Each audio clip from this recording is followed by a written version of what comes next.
रहमान रहीम अस्सलाम वालेकुम। आप मेरा यूट्यूब चैनल देख रहे हैं, welcome my YouTube channel. One paper MCQs की कंप्यूटर साइंस सीरीज के हवाले से लेक्चर नंबर 1 है ये। हम टोटल 10 लेक्चर्स करेंगे और ये 10 लेक्चर्स की सीरीज की मैं सेपरेट प्लेलिस्ट भी बना दूंगा ताकि आप अगर किसी भी गवर्नमेंट जॉब्स के हवाले से पाकिस्तान के किसी भी कोने में है, पीपीएससी हो, एफपीएससी हो, एनटीएस हो, एजे के पीएससी हो, मीन के किसी भी आप गवर्नमेंट जॉब की तैयारी कर रहे हैं, वन पेपर एमसीक्यूज में जो आपका कंप्यूटर साइंस का पोर्शन होता है वो इंशाल्लाह सारे का सारा यहाँ पे कवर हो जाएगा। अगर आप इसको अच्छे तरीके से ये सीरीज सारी देख लेंगे और ये सीरीज आप क्लियर भी कर लेंगे, साथ इसके पास पेपर में आपके साथ शेयर करूंगा। थोड़ा सा मैं आपको बता दूं मैंने नोट्स किस तरीके से कंपाइल किए हैं। सबसे पहले कोर्स आउटलाइन है। कोर्स आउटलाइन में हमने सबसे पहले इसके 3 चैप्टर्स हैं टोटल हमारे जो कंप्यूटर साइंस के हमने पढ़ने होते हैं। सबसे पहले हमारे पास चैप्टर होता है कंप्यूटर फंडामेंटल्स। इसमें हमने पढ़ना है basic definition, computer generation, components of computer, languages of computer, software, network, internet और ईमेल वगैरह, ये हमारे कंप्यूटर फंडामेंटल्स होते हैं। उसके बाद फिर हमने माइक्रोसॉफ्ट ऑफिस सूट का पढ़ना है। इसमें 5 के 5 हम पढ़ेंगे, Word, Excel, PowerPoint, Access और आउटलुक एक्सप्रेस, ठीक है। और उसके बाद तीसरा हमारा चैप्टर होगा जी डेटाबेस मैनेजमेंट, ठीक है। और इसको हमने पढ़ना किस तरीके से, सबसे पहले हमारी थ्योरी हुआ करेगी, ये सारा हम इसको थारोली पढ़ेंगे इंशाल्लाह। और उसके बाद नीचे इसके मैंने पास पेपर्स भी ऐड कर दिए हैं, मींस के जोन सा चैप्टर पढ़ेंगे, जोन सा हम टॉपिक पढ़ेंगे, उसी टॉपिक के रिलेटेड जो आपके एज इट इज क्वेश्चन आए हुए हैं हरफ बहरफ सेम स्टेटमेंट के साथ, जो आपके पीपीएससी और एफपीएससी में ऑलरेडी आ चुके हैं, वो सारे के सारे नीचे उनके आंसर के साथ मैंने यहाँ पे ऐड कर दिए हैं ताकि आप जैसे टॉपिक पढ़ें साथ उसके पास पेपर भी कवर कर लें, तो इंशाल्लाह ताला आपका ये टॉपिक अच्छे तरीके से कवर हो जाएगा। तो टोटल 10 लेक्चर की सीरीज होगी इंशाल्लाह। तो 10 के 10 लेक्चर्स आप अच्छे तरीके से कर लेंगे तो इंशाल्लाह हमेशा हमेशा के लिए आपका कंप्यूटर साइंस वाला जो टॉपिक है वो कवर हो जाएगा। लेक्चर नंबर 1 हम पढ़ते हैं जी। इसको हमने स्टार्ट करना है जी कंप्यूटर से। कंप्यूटर की फंडामेंटल्स आज हमने पढ़नी है। तो फर्स्ट ऑफ ऑल हमारे पास है जी व्हाट इज कंप्यूटर। कंप्यूटर की डेफिनेशन के वाले से क्वेश्चन पूछ लिया जाता है जी। तो कंप्यूटर की डेफिनेशन हमारे पास क्या है जी, commonly operating machine purposely use for technical and education research. अब यहां से क्वेश्चन क्या बनेगा, क्वेश्चन ये बनेगा आपके पास computer derived from Latin word, ठीक है। ये आपके पास क्वेश्चन आ गया कि जो कंप्यूटर का वर्ड है सबसे पहले ये लैटिन वर्ड से ड्राइव किया गया है जी, ठीक है। और ये आपके पास है कंप्यूट और कंप्यूटर, ठीक है जी। कंप्यूट और कंप्यूटर ये 2 लफ्ज थे, ठीक है, इनसे ये ड्राइव किया गया था कंप्यूटर, ठीक है जी। इसका मतलब होता है कैलकुलेटर काउंट। ये भी क्वेश्चन पूछा जाता है कि कंप्यूटर का मतलब क्या है। कंप्यूटर का मतलब है कैलकुलेटर काउंट, ठीक है। उसके बाद इसकी डेफिनेशन होती है जी computer is an electronic device. ये भी क्वेश्चन पूछ लिया जाता है कि कंप्यूटर क्या है, इलेक्ट्रॉनिक डिवाइस है, मैकेनिकल डिवाइस है, एनालिटिकल डिवाइस है, क्या है, ठीक है जी। तो कंप्यूटर हमारे पास एक इलेक्ट्रॉनिक डिवाइस है that can collect data from input devices. ये भी क्वेश्चन बहुत इंपॉर्टेंट है, काफी दफा पूछा गया है कि जनाब जो कंप्यूटर को डेटा जो हम कहां से देते हैं, मींस के कंप्यूटर जो डेटा है वो कलेक्ट कहां से करता है, इनपुट डिवाइस से कलेक्ट करता है, फिर उसको प्रोसेस करता है और स्टोर करता है, ठीक है जी। यह भी क्वेश्चन पूछा गया है कि जो कंप्यूटर है वो डेटा को क्या कर सकता है, कलेक्ट कर सकता है, प्रोसेस कर सकता है, स्टोर कर सकता है, ऑल ऑफ दीज कर सकता है, ठीक है जी। इसके तरीके से आपने ये याद कर लेना है। उसके बाद process data information data and give output by output devices, ठीक है। ये भी क्वेश्चन पूछा जाता है कि कंप्यूटर से जो इंफॉर्मेशन हम लेते हैं वो डिवाइसेस कौन सी कहलाती हैं, आउटपुट डिवाइसेस कहलाती हैं, ठीक है। यह भी क्वेश्चन पूछा गया है कि कंप्यूटर के अंदर जो इंफॉर्मेशन दी जाती है, कंप्यूटर के अंदर इंफॉर्मेशन देने वाली डिवाइसेस को हम क्या कहते हैं, इनपुट डिवाइसेस। इनका मतलब होता है अंदर, ठीक है। और कंप्यूटर से बाहर निकालने वाली इंफॉर्मेशन जो हमारी डिवाइसेस होती है वो आउटपुट होती है, ठीक है जी। आउटपुट डिवाइसेस, आउट का मतलब होता है बाहर। इनपुट और आउटपुट डिवाइसेस का हम कंप्लीट टॉपिक भी पढ़ेंगे इंशाल्लाह नेक्स्ट जाएगा, ठीक है। तो यहां से आपने इसकी डेफिनेशन ये 2-3 बात आपने क्लियर कर ली। उसके बाद हमने कंप्यूटर के वाले से ये 5-6 नाम हमने याद करने होते हैं, बहुत इंपॉर्टेंट नेम्स हैं, इनके वाले से क्वेश्चन बार बार पूछा जाता है। फर्स्ट आपने को जो नेम याद करना है वो आपके पास है जी Charles Babbage is called father of computer, ठीक है जी। Father of computer Charles Babbage को कहते हैं, ठीक है जी।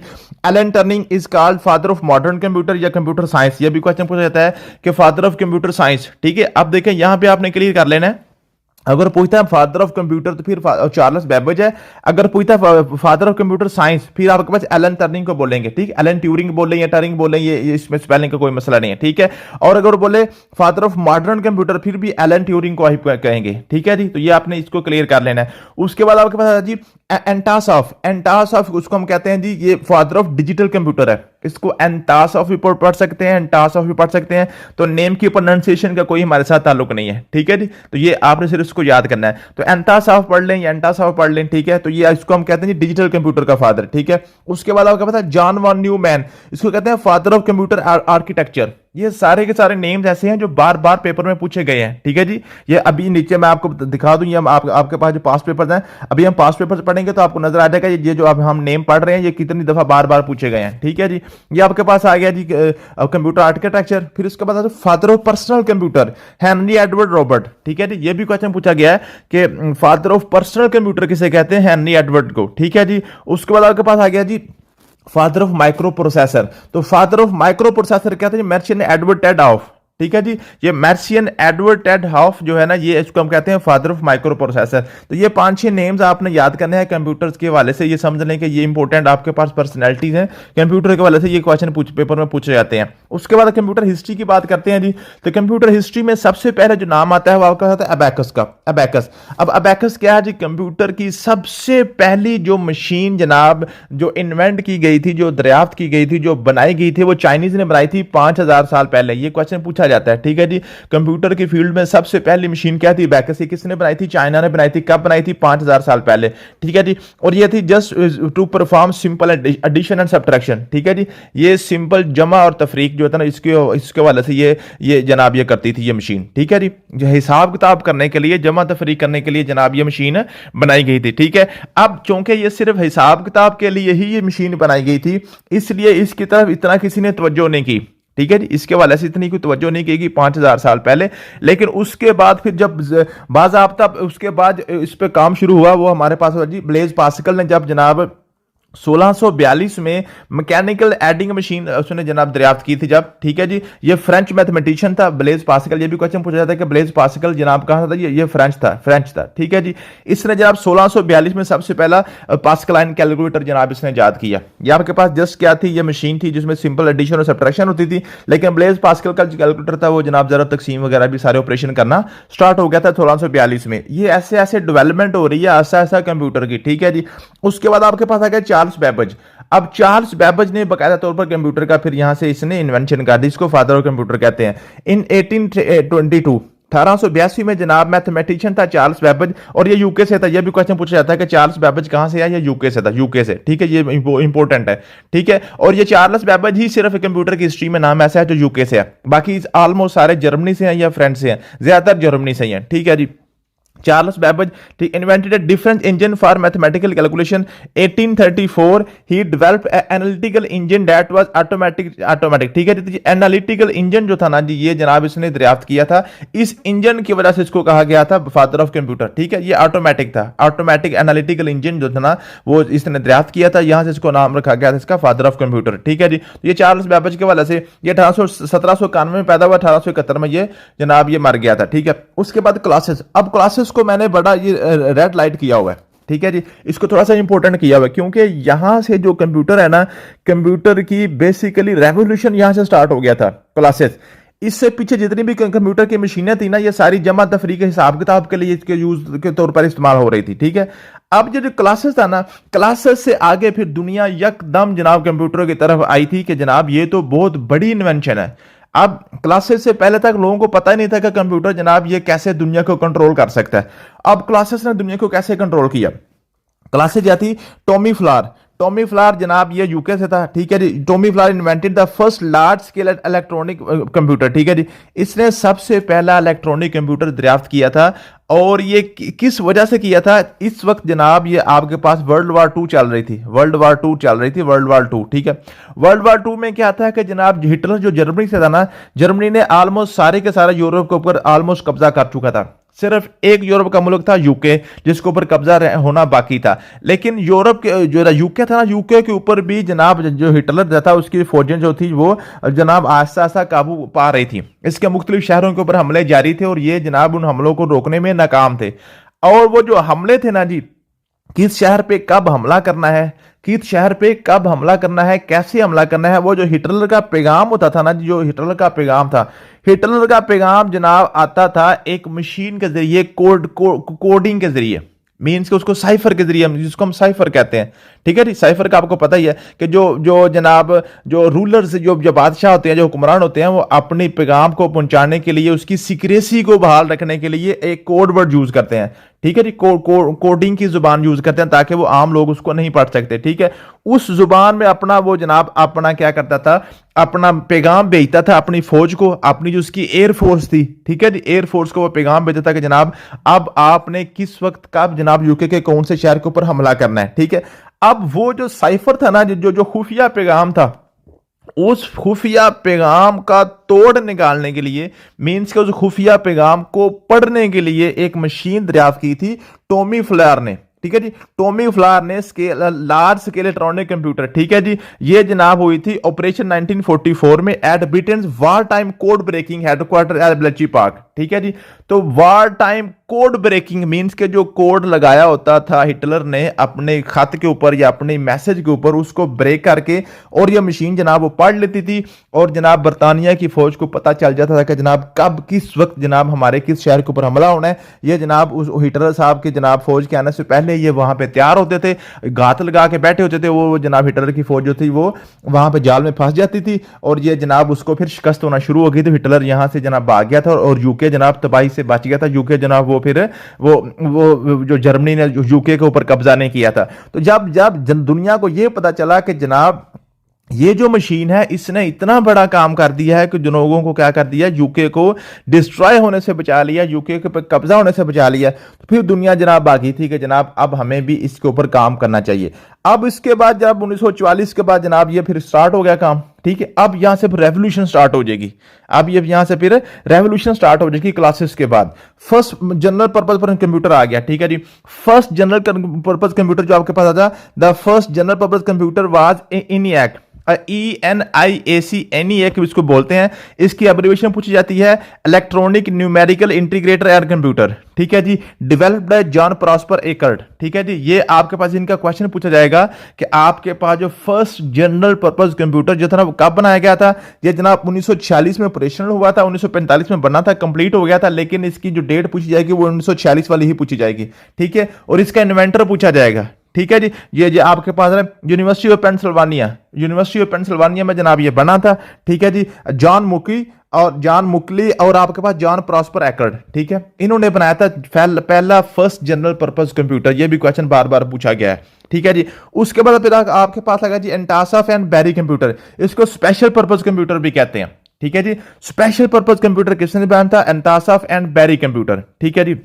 एंतासा was professor at Iowa university, he is called father of digital computer, ठीक है। इसका हमने पहले ऊपर पढ़ के आए हैं कि एंतासा को हम क्या कहते हैं, father of digital computer. He invented an electronic computer, he applied Boolean algebra to computer circuitry. क्या मतलब है कि पहले जितने भी कंप्यूटर थे ना वो आपके मैकेनिकल थे, एनालिटिकल थे, ठीक है। लेकिन इसने फर्स्ट ऑफ ऑल क्या था, बूलियन अलजेब्रा हम कहते हैं 0 और 1 को, 0 1 मीन के डेसिमल नंबर्स को। तो इसने फर्स्ट ऑफ ऑल डेसिमल नंबरों को इस्तेमाल करके जना डिजिटल कंप्यूटर बनाया था, ठीक, इसलिए इसको हम फादर ऑफ डिजिटल कंप्यूटर भी कहते हैं, ठीक है जी।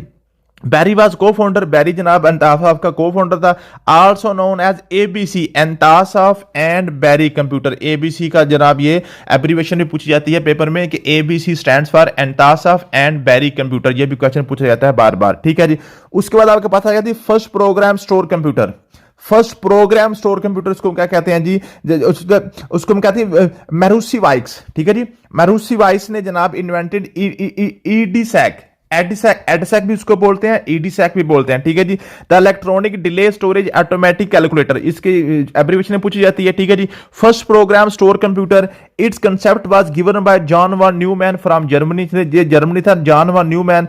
अब इसमें क्या था, पहले जितने भी कंप्यूटर थे ना जी, पहले जितने भी कंप्यूटर थे वो जनाब जो भी उनको बात कहते थे ना, जैसे फॉर एग्जांपल ये क्लासेस जो बनाई थी टॉमी फ्लावर ने, वो जो भी कोड को डीकोड तो कर देती थी, जो भी जनाब उसमें ऑपरेशन करते थे, जो भी काम करते थे वो काम तो कर देता था, लेकिन काम को याद नहीं रखता था कंप्यूटर के मैंने पहले क्या किया, मीन के स्टोर नहीं रखता था, इंफॉर्मेशन को स्टोर नहीं रखता था। लेकिन जॉन वन न्यूमैन ने जनाब आइडिया दिया था फर्स्ट ऑफ ऑल के जनाब आप क्या करें, जनाब प्रोग्राम स्टोर कंप्यूटर बनाया था इसने जनाब आइडिया दिया था, ठीक है। और इसको इसलिए कहते हैं ही is called father of computer architect, ठीक है जी। कंप्यूटर आर्किटेक्ट इसको फादर भी कहते हैं, ठीक है जी। उसके बाद आपके पास है जी, और ये जो फर्स्ट प्रोग्राम था ना जी, फर्स्ट प्रोग्राम जिसने जनाब जिसको हम सॉफ्टवेयर भी कहते हैं, ठीक है जी, जिसने जनाब ये कंप्यूटर को स्टोरेज किया था उसकी मेमोरी को, उसको जनाब एडा लवलेस ने एडा लवलेस ने जनाब ये प्रोग्राम दिया था 1878 में, ये भी क्वेश्चन पूछा गया है, ठीक है। ये भी पास पेपर में क्वेश्चन पूछा गया, एडा लवलेस ने जनाब इसका प्रोग्राम दिया था, ठीक है जी, समझ आ गया जी। और ये आपका ये मैरूसी वाइक्स, इसने जनाब फर्स्ट स्टोरेज कंप्यूटर बनाया था, ठीक है जी, और इसका आइडिया दिया था जॉन वॉन न्यूमैन ने, ठीक है जी। तो ये फर्स्ट स्टोरेज कंप्यूटर बना था जिसने कंप्यूटर में अपनी सारी इंफॉर्मेशन स्टोर भी करना शुरू कर दी थी। पहले सिर्फ एग्जीक्यूट करता था, अब यहां से इसने स्टोरेज भी स्टार्ट कर दिया था।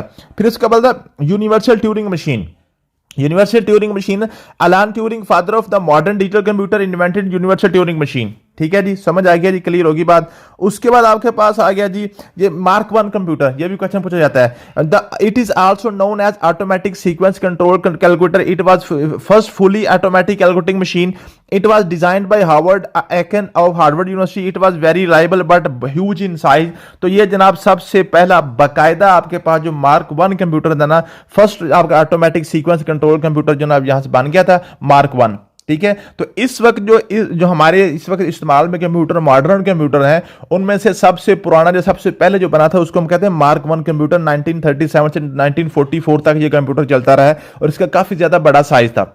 अब ये 44 के बाद जनाब फिर क्या हुआ, एकदम से फिर रेवोल्यूशन इतना ज्यादा हो गया, इतनी ज्यादा इन्वेंशन स्टार्ट होगी कंप्यूटर में कि जनाब फिर हमने कंप्यूटर को इसकी जनरेशन में इसको तकसीम करना पड़ गया। इसको याद करने के लिए कंप्यूटर की जनरेशन हमें याद करना पड़ती हैं। तो अब कंप्यूटर की आपके पास बेसिकली 5 जनरेशन हैं, इनके वजह से बहुत ज्यादा क्वेश्चन पूछे जाते हैं। जनरेशन कौन कौन सी हैं? जनरेशन उस कंप्यूटर को याद करने के लिए मैंने एक्रोनिम बनाया हुआ है, Veena teach in my academy, Veena teach in my academy. Veena Veena V for आपके पास आ गया vacuum tube, T for transistor, T से टी आ गया, ठीक है जी, और आई फॉर, ठीक है जी, आई फॉर इंटीग्रेटेड सर्किट, ठीक है, M for microprocessor, A for artificial intelligence. ये आपने इनके नाम याद कर लिए। अभी आपको पता चल जाता है कि जनाब वैक्यूम ट्यूब क्या था, ट्रांजिस्टर क्या था, उसका माइक्रो प्रोसेसर क्या था, आर्टिफिशियल इंटेलिजेंस क्या था, ये सारी मैं आपको बताता हूं, ठीक है। अब फर्स्ट जनरेशन जो कंप्यूटर की है वो आपके पास 1940 से 1959 तक रहती है।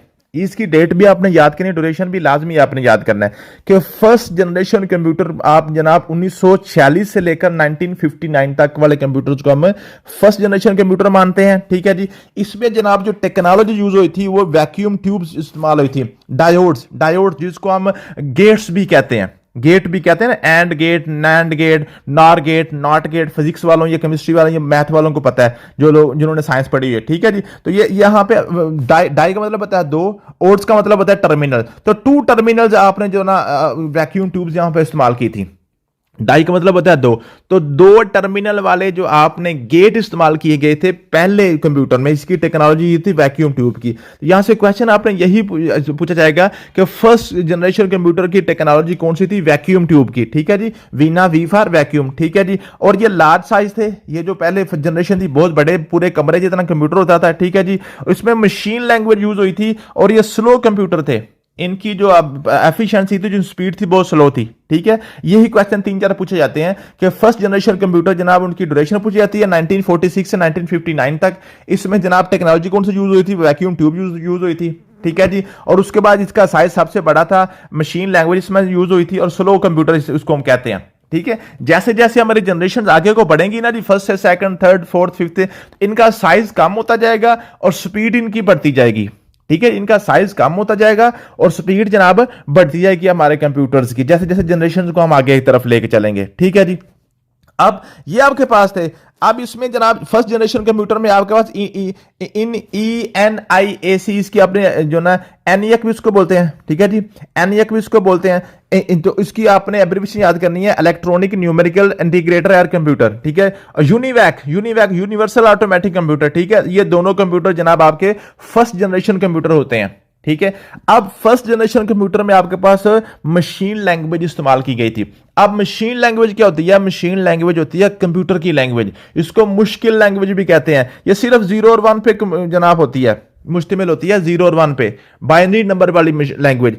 अब कंप्यूटर पे काम करने के लिए जो बंदा इस पे काम करना चाहता है उसको जनाब ये मशीन लैंग्वेज भी सीखना पड़ती थी। जिस बंदे को ये मशीन लैंग्वेज नहीं आती थी वो इस कंप्यूटर के ऊपर काम नहीं कर सकता था, कंप्यूटर को इस्तेमाल नहीं कर सकता था। इट मींस कि कंप्यूटर को इस्तेमाल करने के लिए पहले आपको कंप्यूटर की लैंग्वेज सीखना पड़ती थी, और ये मुश्किल लैंग्वेज होती थी, ये ह्यूमन बीइंग के लिए मुश्किल होती थी, ठीक है जी।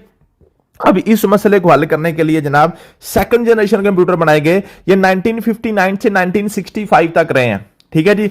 इसमें जनाब ट्रांजिस्टर थे, ठीक है जी। ट्रांजिस्टर इसमें इस्तेमाल किए गए। इसकी जनाब जो टेक्नोलॉजी क्या थी, ट्रांजिस्टर थी, ठीक है जी। ट्रांजिस्टर थी। ये 3 टर्मिनल वाले थे। थ्री टर्मिनल ये जनाब आपके पास ये डायोड थे, ठीक है। और इनकी स्पीड हाई थी, ठीक है। इनका स्मॉल साइज फर्स्ट जनरेशन से इनका कम हो गया था, ठीक है जी। ये ट्रांजिस्टर जनाब ये बनाए गए थे, ये जनाब हुए थे जी बेल लेबोरेटरीज ने बनाए थे, ठीक है जी, 1947 में, ठीक है। उसमें हाई लेवल लैंग्वेज इस्तेमाल हुई थी। अब हाई लेवल लैंग्वेज कौन सी होती है, ये आपके पास है जी, इसको हम कहते हैं मशीन लैंग्वेज। आपकी लो लेवल लैंग्वेज होती है, और जो ह्यूमन लैंग्वेज होती है ना, जो ह्यूमन लैंग्वेज होती है, ह्यूमन लैंग्वेज को हम कहते हैं हाई लेवल लैंग्वेज।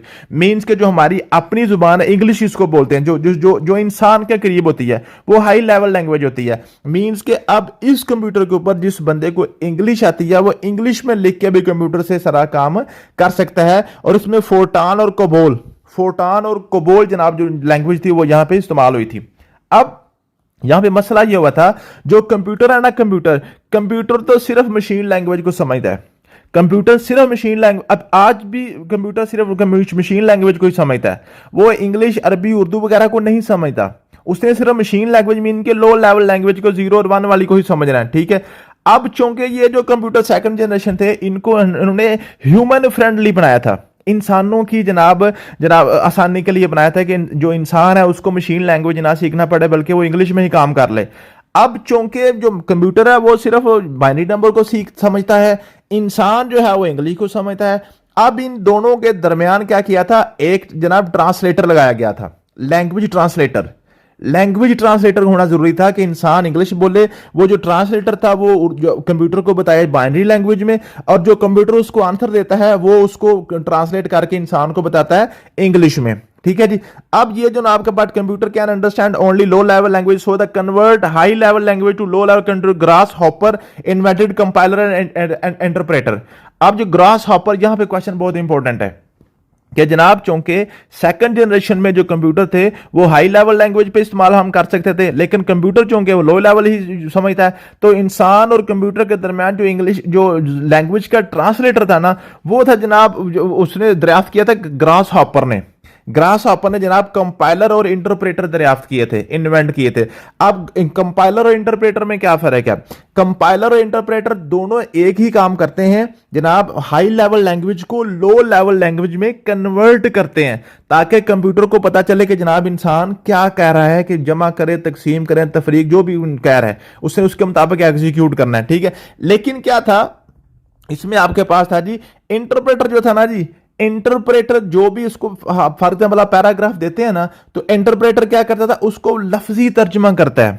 मीन्स के उसको लफ्ज ब लफ्ज तर्जमा करके उसको एक एक लफ्ज या लाइन बाय लाइन तर्जमा करके कंप्यूटर को देता है, और आस्ता आस्ता वो उसका आंसर आता है, वो लाइन बाय लाइन है। लेकिन जो कंपाइलर है ना, कंपाइलर का लफ्ज निकला कंप्लीट से। कंपाइलर क्या करेगा, आप जो भी उसको पैराग्राफ देते हैं इंग्लिश में, वो सारे का सारा इकट्ठा कंपाइल करेगा, इकट्ठे को ट्रांसलेट करके, तो जनाब ट्रांसलेट करके कंप्यूटर को दे देगा, कंप्यूटर से एकदम इकट्ठा ही आपके पास आंसर आ जाएगा। मींस कि आपको लाइन बाय लाइन या 1 बाय 1 आपको इंतजार करने की जरूरत नहीं है। तो यहां से क्वेश्चन यही पूछा जाता है, जनाब इंटरप्रेटर जनाब वो ट्रांसलेट करता है हाई लेवल लैंग्वेज को लो लेवल लैंग्वेज में, लाइन बाय लाइन में, लेकिन जो कंपाइलर है वो कंप्लीट आपके पास क्या ना जी, वो जो भी इंफॉर्मेशन होती है उसको कंप्लीट ही ट्रांसलेट करके जनाब वो दे देता है हाई लेवल से लो लेवल लैंग्वेज में, ठीक है जी। उसके बाद आपके बाद असेंबलर। ये असेंबलर जी, it is a program that used to convert assembly program into machine language, ठीक है। अब असेंबली लैंग्वेज और मशीन लैंग्वेज में क्या फर्क है, ये अभी नीचे लैंग्वेज वाला टॉपिक पढ़ाऊंगा तो आपको समझ आ जाएगी, ठीक है। अब ये जो असेंबली लैंग्वेज और मशीन लैंग्वेज दोनों लो लेवल लैंग्वेजेस हैं, बाकी सारे तो हाई लेवल लैंग्वेज है ना। तो ये इंटरप्रेटर और कंपाइलर ने तो आपको हाई लेवल लैंग्वेज को उसने ट्रांसलेट करना है लो लेवल लैंग्वेज में, लेकिन जो असेंबली लैंग्वेज है और जो मशीन लैंग्वेज है, ये दोनों आपके पास क्या है जी, लो लेवल लैंग्वेज है।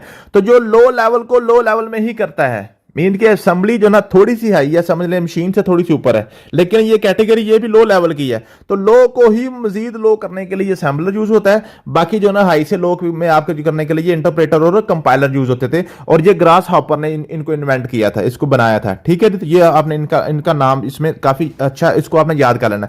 और ये जो आपके पास इंटरप्रेटर और कंपाइलर है ना, इनको एग्जीक्यूट करने के लिए, इनको चलाने के लिए एक ड्राइवर की भी जरूरत होती है। आपको पता है, आपने कंप्यूटर में कोई भी चीज करनी होती है, जैसे आपने अपने कंप्यूटर में आप कोई भी, फॉर एग्जाम्पल आप प्रिंटर का इस्तेमाल करते हैं, स्कैनर का इस्तेमाल करते हैं, तो पहले उसका आप ड्राइवर उसमें इंस्टॉल करते हैं। तो ये कंपाइलर और इंटरप्रेटर का ड्राइवर आपको होता है डीकोडर, इसको हम कहते हैं, इसको हम क्या कहते हैं, डीकोडर। ठीक है जी। Decoder is software to perform language conversion by using vertical micro instruction. ये क्वेश्चन पूछा गया है कि डीकोडर जनाब कौन सी इंस्ट्रक्शन को इस्तेमाल करता है, वर्टिकल माइक्रो इंस्ट्रक्शंस को इस्तेमाल करता है। ठीक है जी। इनको इस्तेमाल करके जनाब वो कंपाइलर और इंटरप्रेटर को जनाब क्या करता है, रन करता है। ठीक है जी। कंप्यूटर और इंटरनेशनल बिजनेस मशीन, आईबीएम 1400 या डाटा कंट्रोल, ये सारे आपके पास क्या थे, ये सेकंड जनरेशन के कंप्यूटर थे। बेसिकली हमारे यहाँ पे जो टॉपिक हमारा सेकंड जनरेशन कंप्यूटर था ना, सेकंड जनरेशन के अंदर ही चूंकि हमने लो से हाई लेवल लैंग्वेज पे आ गए थे, और लो लेवल और हाई लेवल को लो में कन्वर्ट करने के लिए हमें जनाब ये ट्रांसलेटर की जरूरत थी। ट्रांसलेटर का टॉपिक मैंने इसलिए यहाँ पे ऐड कर दिया था ताकि एक सीक्वेंस आपका बना रहे। ठीक है जी। उसके बाद आपके पास आता है जी थर्ड जनरेशन कंप्यूटर। अब थर्ड जनरेशन कंप्यूटर की एक तरह ड्यूरेशन आपने याद करनी है, 1965 से 1971। 1965 से 1971 आपके पास ये थर्ड जनरेशन कंप्यूटर है। ठीक है जी। इसमें आपके पास इस्तेमाल हुआ है इंटीग्रेटेड सर्किट। अब आपने बात क्या याद करनी है, सबसे पहले Veena teach in my academy. ठीक है, ये आपने याद कर लिया। वीना फॉर वैक्यूम ट्यूब पहले, अब जो पहली जनरेशन है, टी फॉर ट्रांजिस्टर दूसरी आपकी आ गई, और तीसरी अब हमारे पास आ गया जी इंटीग्रेटेड सर्किट, आई से। ठीक है जी, इसको आईसी भी बोलते हैं, आईसी। ठीक है जी। आईसी का नेम आपने सुना होगा आमतौर पे, ये यहाँ पे इलेक्ट्रिशियन वगैरह के पास है, फलाना के कहते हैं जी हम गाड़ी ठीक करवाने जाते हैं तो वो कहता है जी आपकी जो हेडलाइट उसका आईसी जनाब खराब हो गया, आईसी उड़ गया इसका। ठीक है, इसको कहते हैं इंटीग्रेटेड सर्किट। ठीक है, अब ये क्या होगा जी, आईसी को हम सिलिकॉन चिप्स भी कहते हैं। जितने भी आपके पास आईसी है ना जी, ये सारे के सारे सिलिकॉन से बने होते हैं इसको। ठीक है जी, तो इसको सिलिकॉन चिप्स भी कहते हैं। ठीक है, समझ आ गया जी। उसके बाद आपके पास आ गया जी Dennis Ritchie and Ken Thomas invented Unix operating system using C language and use this operating system in third generation computer। तो थर्ड जनरेशन कंप्यूटर में जनाब मजीद हाई लेवल लैंग्वेज आ गई थी, उसको हम कहते हैं सी लैंग्वेज। उसको हम क्या कहते हैं जी, सी लैंग्वेज। और ये दोनों क्वेश्चन पूछे गए हैं कि यूनिक्स ऑपरेटिंग सिस्टम और सी लैंग्वेज जनाब किसने दरियाफ्त किए थे, ये Dennis Ritchie and Ken Thomas. ठीक है जी, ये आपके पास थॉमसन जो है ना, कैन थॉमसन और डेनिस रिचे जो थे ना, इन्होंने जनाब यूनिक्स ऑपरेटिंग सिस्टम और सी लैंग्वेज इन्होंने जनाब इन्वेंट की थी। और जो सी लैंग्वेज है ये थर्ड जनरेशन कंप्यूटर में इसको इस्तेमाल किया गया था, IBM 360, IBM 360। ठीक है जी, 370 360 जनाब ये आपके थर्ड जनरेशन के कंप्यूटर्स हैं। ठीक है जी, और इसमें जनाब large scale integration was used. ठीक है जी, लार्ज स्केल इंटीग्रेशन जनाब ये टेक्नोलॉजी थी आपकी ट्रांजिस्टर की, इंटीग्रेटेड सर्किट की। ठीक है जी, लार्ज स्केल इंटीग्रेशन। अब जैसे आगे जाएंगे तो वेरी लार्ज आ जाएगी, वेरी लार्ज स्केल इंटीग्रेशन आ जाएगी। ठीक है जी, वेरी लार्ज इंटीग्रेशन का क्या मतलब है, दरिया को कूजे में बंद करना। मीन के बहुत से काम आपने एक ही चिप के अंदर आपने बंद कर दिए। पहले आपका क्या था, पहले आपकी वैक्यूम ट्यूब थी, उसमें बहुत बड़े साइज की ट्यूबें थी, और वो हर काम के लिए अलग-अलग ट्यूब आप इस्तेमाल करते थे, पूरे कमरे जितना आपका कंप्यूटर बन जाता था। फिर आपने क्या किया, उसको ट्रांजिस्टर में ट्रांजिस्ट कर दिया। मीन्स कि आपने 2 4 10 जो ना आपके जो काम थे एक ही जो ना चिप के अंदर आपने लगा दिया। ठीक है, फिर आपने क्या किया, फिर आपने लार्ज स्केल इंटीग्रेशन कर दी। मींस के आपने ज्यादा लोगों को, ज्यादा चीजों को, ज्यादा टास्क को आपने एक चिप के अंदर आपने इकट्ठा कर दिया। ठीक है, जैसे आप फॉर एग्जांपल अभी अपने मिसाल के तौर पर आप अपनी सिम में देखें, जैसे आप सिम आप यूज कर रहे हैं, उस सिम के अंदर आप फोन वाला भी काम कर रहे हैं, आप मैसेज वाला भी काम कर रहे हैं, वहां पे तस्वीरों वाला भी काम कर रहे हैं, वहां पे जनाब ऑडियो वीडियो और सर आप जनाब ये जो सारा काम उसी पे आप कर रहे हैं।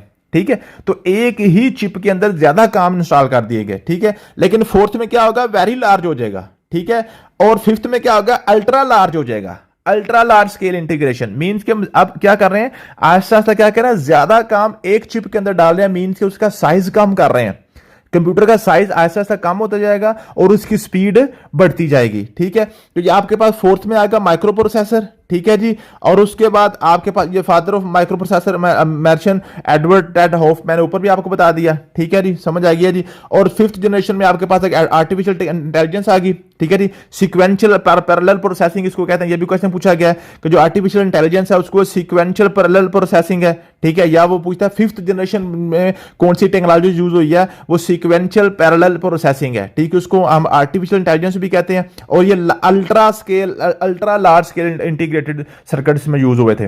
ठीक है जी। तो ये आपके पास आपके पास 5 जनरेशन है कंप्यूटर की। नंबर 1 आपका Veena teach in my academy, V for vacuum tube, T for transistor, I for integrated circuit, M for microprocessor, A for artificial intelligence. ठीक है जी। पहले में आपके पास बड़ा साइज था, स्लो स्पीड थी, ठीक है, और ये आपके पास लो लेवल मशीन लैंग्वेज इसमें यूज हुई थी। दूसरे में आपने हाई लेवल मशीन कोबोल वगैरह आपने यूज करना शुरू कर दी थी, लेकिन वहां पे फिर आपको ट्रांसलेटर भी लगाना पड़े थे। ठीक है जी। उसमें ट्रांजिस्टर था आपके पास था और कंपाइलर था आपके पास। ठीक है जी। उसके बाद और डिकोडर उसमें आया था। ठीक है जी। फिर आपने लार्ज स्केल इंटीग्रेशन कर दी। ठीक है जी। उसके बाद वेरी लार्ज स्केल इंटीग्रेशन कर दी। फिर आपने अल्ट्रा लार्ज स्केल इंटीग्रेशन आपने कर दी, और आपका साइज कम होता गया कंप्यूटर का। और उसके बाद क्या हो गया, आपके पास कंप्यूटर का जनाब स्पीड बढ़ती गई। ठीक है। और फोर्थ जनरेशन कंप्यूटर ही ऐसा था जहां पे जनाब 1980 में पब्लिक कर दिया गया था, आम पब्लिक के लिए भी जनाब कंप्यूटर अवेलेबल हो गया था 1980 में। और आपके पास जो लैपटॉप था 1981 में आया था। ये भी क्वेश्चन पूछे जाते हैं कि पब्लिक कंप्यूटर कब हुआ था, 1980 में। आम लोग पहले जनाब ये जो है ना, ये आमतौर पर गवर्नमेंट के पास होते थे कंप्यूटर, या आर्मी वगैरह के लिए, लेकिन उसके बाद जब पब्लिक जब किया गया 1980 में इसको पब्लिक कर दिया गया था। ये फोर्थ जनरेशन कंप्यूटर की बात है 1980 में। ठीक है जी। तो यहां पे आपके पास अगर कंप्यूटर की जनरेशन कंप्लीट होगी, जिसके बाद ऐसे क्वेश्चन काफी ज्यादा पूछे जाते हैं, मुझे उम्मीद है कि आपके सारे क्वेश्चन क्लियर हो गए होंगे। उसके बाद क्या होता है, टाइप्स ऑफ कंप्यूटर। अब टाइप्स ऑफ कंप्यूटर दो तरह की हैं। एक आपके पास है जी सप्लाई डेटा यूजेज, मीन कि आप सप्लाई किस तरीके से कर रहे हैं। जो आपके पास जो कंप्यूटर है, कंप्यूटर किस तरीके की इंफॉर्मेशन लेता है और किस तरीके की इंफॉर्मेशन देता है। ठीक है जी। वो और दूसरी इसकी टाइप होती है उसकी साइज के एतबार से। तो पहला आपके पास है जी मैकेनिकल या एनालॉग कंप्यूटर। मैकेनिकल या एनालॉग कंप्यूटर जिसमें गेयर या लीवर इस्तेमाल होते हैं। ठीक है जी। ये कंटिन्यूस वेव्स या पल्सेस को इस्तेमाल करता है। इसमें सुइयां वगैरह होती हैं। ठीक है। जैसे आप इसकी एग्जांपल यूज हमें, आपके पास घड़ियां, 2 घड़ियां, एक घड़ी आपके पास सुइयों वाली घड़ी है, ये जो आपके पास ऐसे सुइयां चल रही हैं उसके ऊपर। ठीक है। वहां पे वेव्स वगैरह हो रही हैं, वो आपके पास एनालॉग है। और एक आपके पास है डिजिटल होते हैं जिसके ऊपर नंबर चलते हैं, 2 3 4 गिनती चल रही होती है। ठीक है। तो आपके पास डिजिटल कंप्यूटर है। ठीक है जी। तो ये आपके पास एनालॉग में गेयर्स या लीवर चलते हैं। अब वो सुई एक लीवर ही है ना। ठीक है जी। और उसके इस यूज एनालॉग सिग्नल। और डिजिटल कंप्यूटर क्या होता है, इसमें आपके पास डेसिमल यूज करते हैं। ठीक है जी। इसको हम डिजिटल कंप्यूटर कहते हैं। और हाइब्रिड कंप्यूटर कौन सा होता है, जिसमें आपके पास दोनों फंक्शन होते हैं। इसमें combination of digital and analog computer is called hybrid computer. तो यहां से क्वेश्चन यही पूछा जाता है हाइब्रिड कंप्यूटर के बारे में। हाइब्रिड कंप्यूटर कौन सा होता है, जिसमें आपका डिजिटल और जो एनालॉग है वो दोनों आपके पास है। यहाँ पे इसमें जो ना दोनों टेक्नोलॉजीज होती हैं, आपका हाइब्रिड कंप्यूटर हो गया। फिर आपके पास है classification of computer according to size. तो साइज के एतबार से सबसे पहले आपके पास आता है मिनी कंप्यूटर। ये सबसे छोटा साइज इसका है। ठीक है जी। They are design for medium scale task, often use in small organisation department for task like database management, process control. Embedded computers. Embedded computer क्या होते हैं कि आपने कंप्यूटर को किसी दूसरी मशीन के अंदर इंस्टॉल कर दिया। जैसे आपके पास स्मार्ट वॉच है। ठीक है। ये भी क्वेश्चन पूछा जाएगा कि जो स्मार्ट वॉच है किसकी एग्जांपल है, ये एम्बेडेड कंप्यूटर की जनाब ये एग्जांपल है। ठीक है जी। ऑटो वॉशिंग मशीन वगैरह है, ये कैलकुलेटर वगैरह, ये सारे आपके पास क्या जी मिनी कंप्यूटर्स हैं। ठीक है। इनका छोटा साइज होता है और लोएस्ट एफिशिएंसी होती है। मीन्स कि इनकी एफिशिएंसी बिल्कुल थोड़ी होती है। मीन के इन्होंने मखसूस 1-2 काम ही करना होता है। ये सारे कंप्यूटर के काम नहीं करते, ये मिनी कंप्यूटर होते हैं। फिर आपके पास है main frame computer. Main frame computer has largest maximum memory storage capacity. सबसे ज्यादा जो ना मेमोरी स्टोरेज इसमें होती है। ठीक है जी। It is also called dedicated computer. Dedicated computer इसको कहते हैं जी मेन फ्रेम कंप्यूटर को। उसको पता है macro computer. It is a personal computer has a smallest size. ठीक है। ये पीसी इसको कहते हैं। कंप्यूटर्स के अंदर जो सबसे छोटा साइज होता है वो आपके पास है जी पर्सनल कंप्यूटर। अब ये मिनी कंप्यूटर है, ये मिनी कंप्यूटर का नाम तो मिनी कंप्यूटर रखा हुआ, लेकिन ये बेसिकली कंप्यूटर नहीं होता। ये कंप्यूटर के कुछ फंक्शन किसी मशीन के अंदर हमने इंस्टॉल किए होते हैं। जैसे आपके पास ऑटोमेटिक वॉशिंग मशीन है। अब वॉशिंग मशीन को हम कंप्यूटर तो नहीं कहेंगे, लेकिन उसके अंदर कंप्यूटर के कुछ आपने फंक्शन ऐड किए हुए हैं। जैसे स्मार्ट वॉच है या कैलकुलेटर है। लेकिन जो आपके पास कंप्यूटर है, कंप्यूटर में सबसे छोटा साइज आपके पास पीसी होता है, पर्सनल कंप्यूटर, उसको मैक्रो कंप्यूटर कहते हैं। It can be use only one user, for example PC, laptop. Father of personal computer Henry Edward Roberts, ये पहले भी वो बात हो गई है। ठीक है जी। आईबीएम वगैरह जितना, IBM international business machine corporation introduce first micro computer इन 1981 आईबीएम पीसी। ठीक है जी। ये आपके पास हो गया। तो ये आपने क्या कहते हैं जी आईबीएम की एब्रिविएशन भी आपने याद कर लेनी है। ये आपके पास मैक्रो कंप्यूटर हो गया। फिर आपके पास है सुपर कंप्यूटर। सुपर कंप्यूटर क्या होता है जी, हैज फास्टेस्ट प्रोसेसिंग स्पीड। तो सबसे तेज स्पीड वाला जो आपके पास होता है वो सुपर कंप्यूटर होता है। सबसे छोटे साइज वाला जो होता है वो आपके पास माइक्रो कंप्यूटर होता है। ठीक है जी। और मेन फ्रेम कंप्यूटर क्या है, जिसमें सबसे ज्यादा स्टोरेज कैपेसिटी होती है। ठीक है, ये तीनों की एक आपने इनकी खसूसियत याद कर ली, क्वालिटी याद कर ली। मेन फ्रेम में सबसे ज्यादा कैपेसिटी होती है स्टोरेज की, मैक्रो में सबसे स्मॉल साइज होता है, ठीक है जी। और उसके बाद आपके पास है ना जी सुपर कंप्यूटर, सबसे तेज इसकी स्पीड होती है, ठीक है जी। Samuel Cray was father of the super computer, ये भी आपने याद करना है। Efficiency speed of super computer measured in flops flopping operating per second, ठीक है जी। उसके बाद Frontier computer of USA is the fastest computer of the world before 2022, this record was in hand of Japan Fugaku was faster computer from 2014-2022, ये भी आपके पास है। इस वक्त जो सबसे फास्टेस्ट कंप्यूटर है वो जनाब यूएसए का है, ठीक है जी। फ्रंटियर कंप्यूटर इसको कहते हैं। 2022 से पहले जनाब ये जापान के पास इसका रिकॉर्ड था, उसको फुगाको कंप्यूटर था आपके पास है। 2022 से पहले सबसे फास्टेस्ट कंप्यूटर था जापान के पास। ये आपके पास कंप्यूटर की जनाब आपके पास टाइप्स होगी। फिर कंप्यूटर की लैंग्वेज की बात करते हैं। लैंग्वेज की बात पहले थोड़ी सी हो तो गई है, थोड़ी सी उसको मैं दोबारा आपको कर देता हूं। एक तो बात पता है program a set of instruction that given to computer to perform task is called program. अब आपने कोई भी प्रोग्राम जो है ना जी, जो भी कंप्यूटर से आपने काम करना है उसके अंदर पहले आपको वो प्रोग्राम इंस्टॉल करना पड़ेगा। अब वो जो प्रोग्राम है वो इंस्टॉल करना है आपने किसी भी लैंग्वेज में, लेकिन कंप्यूटर ने उसको 0 और 1 की शक्ल में ही पढ़ना है।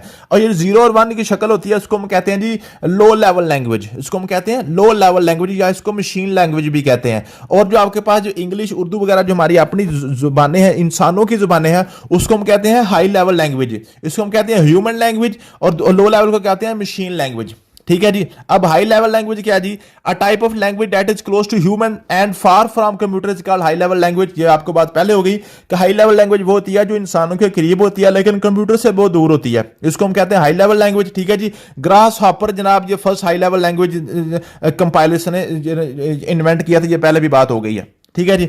ये हाई लेवल लैंग्वेज की एग्जांपल है जावा है, कोबोल है, बेसिक है, पास्कल है, पैथन है, लिस्प है, विजुअल बेसिक है। इनकी आपने बेसिकली जितनी भी लैंग्वेजेस है ना, इनको आपने इनकी जस्ट इनकी जो है ना आपने इनकी जो ना एब्रीविएशन याद करनी है, एब्रीविएशन याद कर लें, बाकी जो ना इतनी लंबा चौड़ा याद करने की जरूरत नहीं है, ठीक है जी। ये कोबोल और सी वगैरह देख लें, ये ग्रास हॉपर, ये तो पहले भी बात हो गई है, क्योंकि ये जो ना कोबोल और सी लैंग्वेज ये स्टार्ट हुई थी सेकंड जनरेशन से। मींस के हाई लेवल लैंग्वेज का स्टार्ट कहां से हुआ था? सेकंड जनरेशन से। इसलिए आपने कोबोल और सी के जनाब ग्रास हॉपर का याद कर लेना है, बाकी किसी का आपको याद करने की जरूरत नहीं है, ठीक है जी। बाकियों की आपने जैसे बेसिक है, ये पास्कल है, इनकी आपने क्या कर लेना है, इनकी आपने इनकी जो है ना एब्रीविएशन याद कर लें, एक्रोनिम इनका बस याद कर लें, ठीक है जी। अब उसके बाद आपके पास ये लो लेवल लैंग्वेज आ गई। लो लेवल लैंग्वेज आपके पास है जी मशीन लैंग्वेज है, इसको 0 और 1 बाइनरी नंबर में होता है, ठीक है जी। और उसके बाद आपके असेंबली लैंग्वेज है, असेंबली लैंग्वेज भी आपके पास मशीन लैंग्वेज ही होती है, लेकिन इसमें आपने निमोनिक्स यूज करते हैं, ठीक है जी।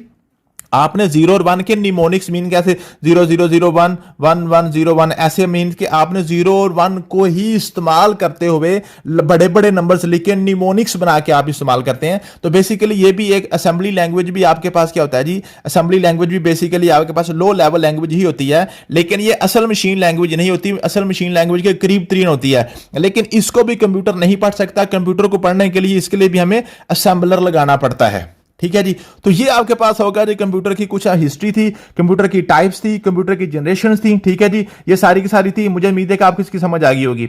अब नीचे इसके पास पेपर क्वेश्चन हैं, ठीक है जी। आप पास पेपर क्वेश्चन हम पढ़ेंगे तो इंशाल्लाह ताला आपको मजीद समझ आ जाएगी कि आपने इस टॉपिक में क्या कुछ पढ़ा था और कैसे कैसे क्वेश्चन पेपर में पूछता है। ये सारे आपके पास हरफ बहरफ वो क्वेश्चन है जो आपके पेपर में कई दफा आ चुके हैं। क्वेश्चन नंबर 1 आपके पास है The first ever mechanical calculator was invented by Blaise Pascal, ये मैंने अभी आपको बताया था, ठीक है जी। The first computer was developed by Charles Babbage, इसको फादर ऑफ कंप्यूटर कहते हैं, ठीक है जी। Who is called father of computer? Charles Babbage, ठीक है जी। The first hard disk was invented by which company? IBM।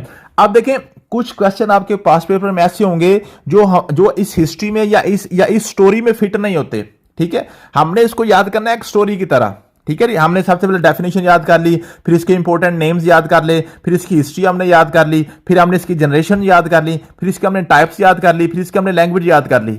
अब कुछ चीजें ऐसी हैं जो इसके अंदर फिट नहीं होती, ठीक है। उनको आपने क्या करना है, पास पेपर में से ऐसे ही आपने याद कर लेना है, ताकि आपका थोड़े से थोड़े टाइम में आपकी चीजें सारी कवर हो जाए। ये वैसे जो हार्ड डिस्क इन्वेंशन वाला है ना, ये आपके कंप्यूटर के जो नेक्स्ट हम जब टॉपिक पढ़ेंगे ना जी कंप्यूटर के पार्ट्स के वाले से, जो ना आपके पास जो ना कंप्यूटर के सॉफ्टवेयर और हार्डवेयर के हवाले से, इनपुट और आउटपुट डिवाइसेस के हवाले से, सीपीयू, एलयू, एजीएलयू हमने पढ़ने हैं जाके, उनमें ये चीज क्लियर हो जाएगी। लेकिन ये चूंकि कहानी में फिट नहीं हो रहा था, इसलिए मैंने इसको ये सिर्फ पास पेपर वाला ही इसको ऐड कर दिया, इसको ऊपर फिट करने की कोशिश नहीं की। ठीक है जी। Dash develop the idea for universal Turing machine which become basis for the first computer Charles Babbage. ठीक है जी। टर्निंग मशीन की वजह से ही इसको आपने क्या किया था, फादर ऑफ कंप्यूटर कहा था। ठीक है जी। Who is the pioneer of developing the modern computer, तो मॉडर्न कंप्यूटर को एलन टर्निंग उसको कहते हैं। ठीक है जी। The first computer was invented by Charles Babbage, Britain. ठीक है जी। तो चार्ल्स बेबेज कहां था? ब्रिटेन, बर्तानिया का था, यूके का था। ठीक है जी। इसका क्वेश्चन पूछा जाता है। Computer mouse was invented bye 1964 Douglas Engelbart. ये कंप्यूटर की हमने जब पार्ट्स में जाके पढ़ेंगे इंशाल्लाह। ठीक है जी। In which year was internet invented? 1969। The digital computer was developed primary in UK. Computer that process both analogue and digital data is called hybrid computer. ABC used for specific purpose computer. ठीक है जी। ये ABC इसके abbreviation पूछ लेता है वो। ठीक है जी। Which of the following first computer used to stored program concept? EDSAC. EDSAC जो ना एडीसेक भी उसको पढ़ते हैं। ठीक है जी। ये स्टोर्ड कंप्यूटर प्रोग्राम सबसे पहले इसने यूज किया था। ठीक है जी। Computer are of large size, main frame computer के जनाब साइज बड़ा होता है। ठीक है जी। Which of the following computer can not support multi user simultaneously? Micro computer. Micro computer सिर्फ एक टाइम पे एक बंदा यूज करता है। ठीक है जी। Which type of computer commonly used in small organisation? Micro computer. ठीक है जी। उसके बाद आपके पास है जी what category do desktop computer belongs to? Micro computer. Computer also called personal computer. Micro computer को ही हम पर्सनल कंप्यूटर भी कहते हैं, पीसी। ठीक है जी। माइक्रो या मैक्रो एक ही बात है, मिनी से थोड़ा सा बड़ा होता है। ठीक है जी।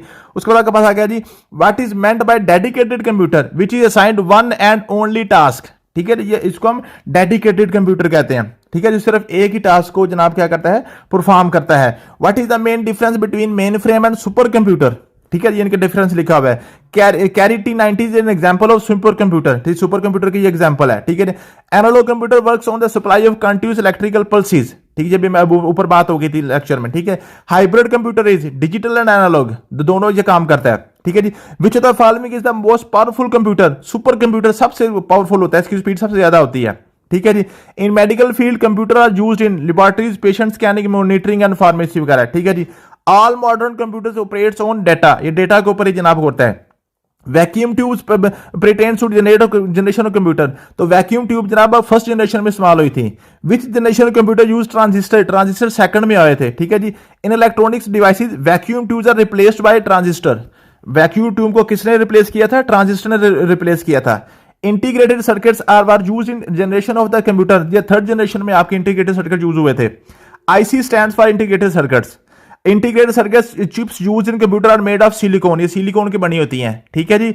उसके बाद था जी micro processor are switching devices are for which generation? For computer fourth generation. ठीक है जी। उसके बाद था जी fifth generation of computer refer to artificial intelligence. उसके बाद था जी first generation computer used which language? Machine language. ठीक है जी। पहली जनरेशन सिर्फ ऐसी थी जिसके अंदर आपने मशीन लैंग्वेज इस्तेमाल की थी, उसके बाद फिर आपकी हाई लेवल लैंग्वेज आ गई थी। ठीक है जी। Latest generation computer use processing sequential and parallel information system, ये भी बात ऊपर हो गई थी। Fourth industrial revolution, 4IR means internet communication, communication through technology, internet of the things. ठीक है जी। उसके बाद आपके पास आ गया जी machine languages, difficult to program and error tolerance. Machine language हमारे पास डिफिकल्ट लैंग्वेज होती है, लो लेवल लैंग्वेज आपके पास डिफिकल्ट होती है, हाई लेवल लैंग्वेज आपके पास आसान होती है इंसानों के लिए। The language that the computer can understand and execute is called machine language. Instruction are written in the machine language as binary code, ये बाइनरी कोड में आप इंस्ट्रक्शन लिखते हैं कंप्यूटर में। उसके बाद आपके पास है जी which type of code is used to computer language? Binary. A decoder is required in case of vertical micro instruction। Vertical micro instruction जनाब जो मैंने ऊपर आपको बताया था। ठीक है जी। An electronic logic gate whose output is logic only logic 0 only when all inputs are logic 1। NAND gate, ये एंड गेट, नॉट गेट, नार गेट वगैरह जो ना ये फिजिक्स का टॉपिक है, आपने टॉपिक गेट्स में पढ़ा होगा। ठीक है। नहीं तो मैं इंशाल्लाह ये आपको ऐड भी कर दूंगा इसके अंदर, जो गेट वाला टॉपिक है ना ये मैं ऐड कर दूंगा। ठीक है जी। उसके बाद आपका the first computer work program using machine language, तो फर्स्ट कंप्यूटर में जनाब क्या आपने जाके फर्स्ट जनरेशन में मशीन लैंग्वेज इस्तेमाल हुई थी, सेकंड से फिर आपके पास को बोल और सी वगैरह आ गई थी। ठीक है जी। The only language which can computer understand binary language, computer सिर्फ बाइनरी लैंग्वेज या मशीन लैंग्वेज को ही समझता है, बाकी सारी लैंग्वेज जितनी भी हैं वो हमें क्या करना पड़ता है, उसमें ट्रांसलेटर लगाना पड़ता है। Which are low level computer language, machine language या असेंबली लैंग्वेज को हम क्या कहते हैं जी, ये हमारे पास क्या है जी, ये हमारे पास लो लेवल लैंग्वेजेस है। Which is represented from the high level to low level, C, COBOL, Java et cetera software and, ठीक है जी। In which language the source program written high level language, ठीक है जी। सोर्स प्रोग्राम हाई लेवल में लिखा जाता है, लेकिन फिर वो जब जाता है कंप्यूटर के अंदर उसको वो उसका जो ट्रांसलेटर है उसको क्या कह देता है, लो लेवल में कन्वर्ट कर देता है। व्हाट इज कंपाइलर, कंपाइलर आपको पता है, ठीक है जी, एकदम सारा कुछ वो कंपाइल करके वो उसको चेंज कर देता है। Which program is used to convert high level programming language to low level language at all at once, तो आपके पास कंपाइलर आएगा, कंपाइलर एकदम सारा कुछ कर देता है। A computer program that translate one programme instruction line by line, ठीक है जी, तो लाइन बाय लाइन करता है, इंटरप्रेटर करता है, ठीक है जी। उसके बाद आपके पास जी procedural language used in which generation of the computer, third generation में आपके पास प्रोसीजरल लैंग्वेज यूज हो गई थी, ठीक है जी। In the field of computer what is the basic beginner all purpose symbolic instruction code, a program language है, ठीक है जी। बेसिक हम क्या कहते हैं, लैंग्वेज का नाम है, ठीक, ऊपर मैंने आपको पढ़ाया था। उसके बाद आपके पास है जी the basic language of computer consist of opcode and operand, ठीक है जी। Basic language of computer consist of opcode and operand, ठीक है जी। ये ऊपर लिखा हुआ था, शायद मैंने आपको ये डिस्कस नहीं हुआ, ये लैंग्वेज वाला टॉपिक में देखें, जहां आपके पास है ये लैंग्वेज है, ठीक है जी। यहां पे आपके पास ऑपकोड और ऑपरेंट का मैंने यहां पे लिखा हुआ था खास तौर पे, ठीक है। यहां पे आप इसको देखेंगे तो ये लिखें जी, ये लिखा हुआ है ऑपकोड एंड ऑपरेंट, ठीक है, ये देखें, ये लिखा हुआ है, ठीक है। तो जितनी भी आपके पास जो है पास पेपर क्वेश्चन है, जो भी टॉपिक्स बने हुए हैं वो सारे के सारे मैंने स्टोरी के अंदर ऐड कर दिए हैं। तो आपने सारे जो आपके पास जो टॉपिक्स हैं, जो आपके जो नोट्स हैं, वो आपने अच्छे तरीके से उनको अच्छे तरीके से आपने पढ़ना है, कोई भी आपने लफ्ज छोड़ना नहीं है। उसके बाद आपके पास है जी बेसिक इज डैश लैंग्वेज, ये प्रोसीजरल लैंग्वेज है, बेसिक आपकी प्रोसीजरल लैंग्वेज है, ठीक है जी। The language use for artificial intelligence is called Prolog, many program call writing the software program coding. The major language of web is HTML, web page has unique address called URL, ठीक है जी। Who developed C language, Dennis Richards, ये ऊपर बात हो गई थी। Which one is hypertext language, HTML, HTML is the basic language used to create web languages. Which basic language is used to design web page, HTML, ठीक है जी। What is the smallest header in HTML, default H4. What is does HTML stand for, hypertext markup language. What is the primary purpose of HTML, design web pages. HTML stands for hypertext language is used for creating web pages. And और nor वगैरह ये आपके पास क्या जी logic gates कहलाते हैं। ये आपके पास paper question थे जो आज हमने टॉपिक पढ़ा है। मुझे उम्मीद है कि आप अगर ये टॉपिक सारा अच्छे तरीके से सुनेंगे, अपने पास पेपर कर लेंगे, तो इंशाल्लाह ताला आपको ये टॉपिक क्लियर हो जाएगा। इंशाल्लाह ताला नेक्स्ट हमारे पास जो है ये 10 लेक्चर की सीरीज चलाएंगे, 10 के 10 लेक्चर अगर आप कर लेते हैं इंशाल्लाह आपका कंप्यूटर जो है ना आपका क्लियर हो जाएगा। थैंक यू सो मच, मिलते हैं नेक्स्ट वीडियो में, अल्लाह हाफिज़।